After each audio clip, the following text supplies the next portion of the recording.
కల్లబొల్లి మాటలు తప్ప ఏం లేదు, పరిశ్రమలు అన్నారు, అవి కూడా ఏం లేవు. గతంలో ఏం చెప్పారో ఇప్పుడు కూడా అదే గ్రాఫిక్స్ అది మాట్లాడుతున్నారు. జగన్మోహన్ రెడ్డి గారు మాట్లాడుతూ నాసిరకం ఫుడ్ వ్యవస్థలన్నీ నాశనమైనవి ఈ సంవత్సర కాలంలో కూడా అంటూ మాట్లాడారు. అదేవిధంగా వైఎస్ఆర్సీపీ ఏవైతే సంక్షేమ పథకాలు అమలు చేసిందో వాటన్నిటిని రద్దు చేయడం తప్ప ఈ ప్రభుత్వం సంవత్సర కాలంలో ఏం చేసింది లేదనేది వాళ్ళ వాదనగా ఉంది. మీ కామెంట్ ఏంటి? నమస్కారం అండి. మీకు ప్యానెల్లో ఉన్నటువంటి మిత్రులకి, ప్రైమ్ లైన్ వీక్షకులందరూ కూడా శుభోదయం. ఇప్పుడు వైసీపీ వాళ్ళని ఎక్కడైనా ఏదైనా సైకాలజిస్టుల దగ్గర చూపించాలి సార్. వాళ్ళలో ప్రభుత్వం వచ్చిన 2వ రోజు నుంచే విమర్శలు ప్రారంభించారు. అసలు ఇది ఎన్నికే కాదు, మేము ఓడిపోలేదు అది అని చెప్పేసి జగన్మోహన్ రెడ్డి దగ్గర నుంచి అందరూ మాట్లాడుతూ ఉన్నారు, చూస్తూ ఉన్నారు. సైకాలజిస్టులకు చూపించాలి, అందరి లైన్ క్యూలో నుంచి చూపి వీళ్ళు ఎందుకు ఇలా మాట్లాడుతున్నారు. ప్రజలు గమనిస్తూ ఉన్నారు. 210 అన్న క్యాంటీన్లు పెట్టాం. పేదవాడి కడుపు అన్నం తినేదాన్ని గత ప్రభుత్వం మూసేసి ప్రజలు 5 రూపాయలు పెట్టి 3 పూటలు తింటున్నారు. ఇంట్లో లేనివాడు అవి కళ్ళు కనిపించట్లేదా వాళ్ళకి? ఇంకో 60 పెట్టబోతా ఉన్నారు. గతుకుల్లో పడి, రోడ్లలో పడి, ఆటోలు ఇరిగిపోయి, స్కూటర్లు పడిపోయి ఎంతోమంది, వందలాది మంది చచ్చిపోయారు. అన్ని రోడ్లు రాష్ట్రంలో బ్రహ్మాండంగా అద్దంలా వేశారు. అవి కనిపించట్లేదా కళ్ళకి? 4,000 రూపాయలు పెన్షన్ ఇస్తా ఉన్నాం, అరియర్స్తో పాటు ఇచ్చాం. కళ్ళుకి కనిపించట్లేదా, వినిపించట్లేదా వాళ్ళ మాటలు? రేషన్ కార్డులో మార్పులు చేర్పుల కోసం 5 సంవత్సరాల నుండి ప్రజలు ఎదురు చూస్తూ ఉంటే ఇవాళ నిరంతర ప్రక్రియ కింద రేషన్ కార్డులో మార్పులు చేర్పులు కూర్పులకి అవకాశం ఇచ్చాం. లక్షలాది మంది ప్రజలు అప్లై చేసుకుంటా ఉన్నారు. కుటుంబాలు, పెళ్ళైన వాళ్ళు విడిపోవటం, కొత్త వాళ్ళు చేరటం, దీని మీద అది లేదు. 5 సంవత్సరాల నుంచి 8 లక్షల మందికి పెన్షన్లు తీసేశాడు. ఇది తండ్రికి పెన్షన్ వస్తుంది, కొడుకు ఒక ట్యాక్సీ కొనుక్కుంటాను, కారు కొనుక్కుంటే నీకు కారు ఉందని చెప్పి పెన్షన్ తీసి పడేశారు. అలా 8 లక్షల మంది. తమ్ముడికి పోలీసు ఉద్యోగం వచ్చిందని చెప్పి అక్కకి, ఒంటరి మహిళ, ఒక ఎస్టీ మహిళ చిత్తూరు జిల్లాలో, ఆమె పెన్షన్ తీసేస్తే తిరిగి ఇవ్వకపోతే ఊరేసుకుని చచ్చిపోయింది. వార్తలు చదవలేదా వాళ్ళు? వాళ్ళ కంటికి కనిపించలేదా? అది కాకుండా ఈ వ్యానుల్లో రేషన్ బియ్యం ఎన్ని వందల టన్నుల బియ్యం, 1000 టన్నుల బియ్యం ఇతర దేశాలు ఎగుమతి చేస్తున్న విధానం కళ్ళకి కనిపించలేదా? తరలించింది రాష్ట్ర వ్యాప్తంగా వ్యానులను తీసుకురావటం, మిల్లర్కి ఇవ్వటం, వాళ్ళు రైస్ మిల్స్ లో నుంచి పంపించడం చూడలేదా?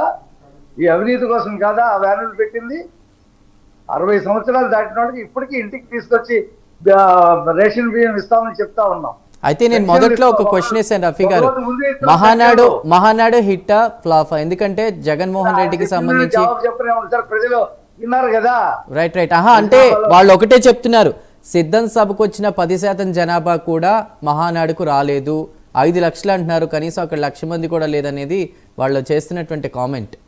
చెప్తానండి, దానికి వస్తానండి. నేను ఆయన చెప్పనే ఉండి ఇవాళ 2 శాసన మండలికి పట్టభద్రుల్లో పోటీ చేసి గెలవలేక విత్డ్రా చేసుకున్న వాళ్ళు వీళ్ళు ప్రజల గురించి మాట్లాడతారు. ఆ సజ్జల రామకృష్ణారెడ్డి మాట్లాడుతూ ఉన్నాడు, అటవీ భూములు 65 ఎకరాలు ఆక్యుపై చేసుకొని గెస్ట్ హౌస్ కట్టుకున్నాడు. ఈ పెద్ద మనిషి వచ్చి అవినీతి గురించి మాట్లాడతారు. ఆ పెద్దిరెడ్డి ఆ అడవిలో భూములని ఆక్రమించుకొని పెద్ద బిల్డింగ్ కట్టాడు. ఆ పెద్ద మనిషి అవినీతి గురించి మాట్లాడతాడు. ఇవాళ చూస్తున్నాం కదా ఎన్ని కుంభకోణాలు బయటకు వస్తూ ఉన్నాయి. మహానాడ దేవుడు కరుణించాడండి. మహానాడికి ఎండ లేదు, రోహిణి కార్తీ ఎండలు ఎలాగుంటాయి? నేను 3 రోజులు ఉన్నా అక్కడ. దగ్గర అసలు మనిషిని వణికిచ్చేటువంటి ఎండలు ఉంటాయి. చల్లటి వాతావరణం. పక్కన తుఫాన్ వస్తుందన్నారు, అరేబియా సముద్రంలో తుఫాన్ వస్తుందన్నారు, భయపడ్డాం. తుఫాన్ కాదు, ఒక చినుకు వర్షం పళ్ళ ఆహ్లాదకరమైనటువంటి వాతావరణం. 3 రోజులు రంగరంగ వైభవంగా కడప జిల్లా మొత్తం కదిలి వచ్చింది. ఒక బానిస శృంఖలాల్ని తెంచుకొని ఈ కడప జిల్లా ఇది ప్రజలది, ఇది వైఎస్ఆర్ కుటుంబంది కాదు, వాళ్ళ ఆస్తి కాదని చెప్పి రుజువు చేశారు. 10 సీట్లకి 7 సీట్లు గెలిపించారు. మహానాడు హిట్టో కాదో వచ్చి అక్కడ చూస్తే, ఆ జనాన్ని చూస్తే, 3 రోజులు జరిగిన దాన్ని చూస్తే తెలుస్తుంది. వీళ్ళకి పార్టీల గురించి మాట్లాడటం తెలుసా? అసలు మెంబర్షిప్ ఉందా? ఆ పార్టీ 11 సంవత్సరాలు ఎంతో అయింది పెట్టి. సభ్యత్వం ఎప్పుడైనా చేర్పించారా? గ్రామ స్థాయిలో ఏమైనా కమిటీలు వేశారా? ఎప్పుడైనా రాష్ట్ర కార్యవర్గం సమాయత్తమైందా? ఎప్పుడైనా సరే ఏదైనా సమస్య మీద ఎమ్మెల్యేలు కానీ ఎంపీలు కానీ మాట్లాడిన సందర్భం ఉందా? జగన్మోహన్ రెడ్డి ముందు అతను ఒక్కడే వస్తాడు, మాట్లాడతాడు, వెళ్ళిపోతాడు ఎమ్మెల్యేలతో. ఎప్పుడైనా పార్టీలో చర్చ జరిగిందా? ఎవరు అధ్యక్షుడో, ఎవరు కార్యదర్శో, ఎవరు ప్రధాన కార్యదర్శో ఎవరికీ తెలియదు. అది ఒక గుంపు, రైట్, అది ఒక గుంపు, అది ఒక పార్టీ. శాశ్వత అధ్యక్షుడు అని పెట్టుకున్నాడు ఇది ఆ ప్లీనరీలో. కేంద్ర ఎన్నికల సంఘం ఏంటని చెప్పి ఉత్తర్వులు వస్తే అబద్ధం బొంచాడు, మేము పెట్టుకోలేదని చెప్పి. పత్రికల్లో వచ్చింది. ఈ అప్పుడు ఉన్నాడు ఎవరు ఏటు, మేము మా పార్టీ రాజ్యాంగ సవరణ చేశాం, దాంట్లో శాశ్వత అధ్యక్షుడిని ఎన్నుకునే పద్ధతి పెట్టాం, జగన్మోహన్ రెడ్డి బతికినంత వరకు ఆయనే అధ్యక్షుడని తీర్మానం చేశారు. సాక్షిలో తాటికే అంత అక్షరాలు వేశారు. ఎన్నికల సంఘం చెప్పేటప్పుడు సిగ్గు ఎగ్గు లేకుండా మేము ఎన్నుకోలేదు, అది పత్రికలో తప్పుడు వచ్చింది అని చెప్పి ఉత్తర్వులు రాశారు. వీళ్ళ మా పార్టీ గురించి చెప్పేది. ఇవాళ 6 లక్షల కోట్ల పెట్టుబడులు వచ్చినాయి, పరిశ్రమలకి శంకుస్థాపనాలు జరుగుతూ ఉన్నాయి. అమరావతికి 43,000 కోట్ల రూపాయలు వచ్చినాయి, పనులు ప్రారంభమైనాయి. ఎప్పుడు జరుగుద్దో, ఎప్పుడు అవుతుందో, పోలవరం మా చేతిలో లేదు, 30 అవుతుందో 35లో అవుతుంది అన్నాడు అంబటి రాంబాబు. ఆ విరాళాలు వచ్చినాయి కదా, విరాళాలన్నీ కూడా విరాళాలు కాదు, చంద్రబాబు గారు బ్లాక్ మనీ అంటున్నారు లక్ష్మీ పార్వతి గారు. పోలవరం ఎప్పుడు అవుతుందని చేతులు ఎత్తేసిన వాళ్ళకి కత్తి చూపిస్తా ఉన్నాం.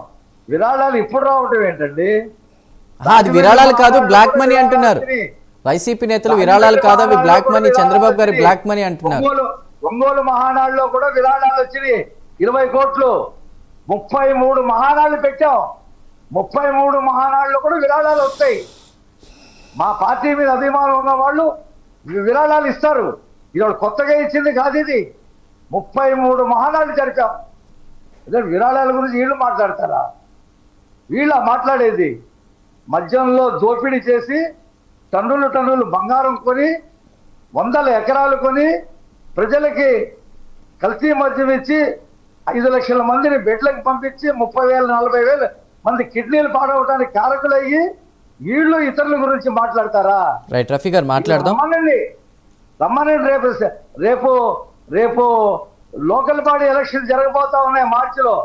వీళ్ళు నామినేషన్లు వేయటానికి వస్తే చింపేయటం, రకరకాలుగా చేసి ఏకగ్రీవాలు చేసి గెలిచారు. మేము ఇవాళ ఆన్లైన్లో నామినేషన్లు వేసే పద్ధతి తీసుకొస్తున్నాం.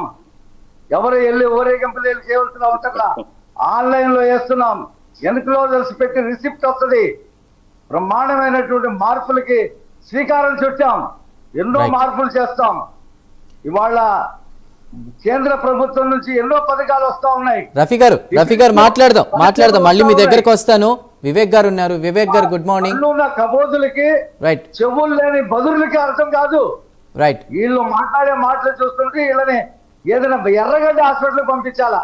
రఫీ గారు ప్రగతి పేద కిట్కో ఇళ్ళు 3.5 లక్షలు కంప్లీట్ అయితే ఇవ్వడానికి చేతగారు వీళ్ళు సెట్టు భూముల గురించి పిచ్చుకూళ్ళు కడపేటప్పుడు చూసా.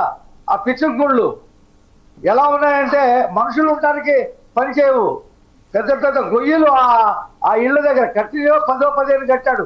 ఒక్కొక్క చోట కరెంట్లు లేవు, లెట్రిన్లు లేవు, డ్రైనేజీలు లేవు. వీళ్ళ మాట్లాడేది చేసి చూపిస్తాం.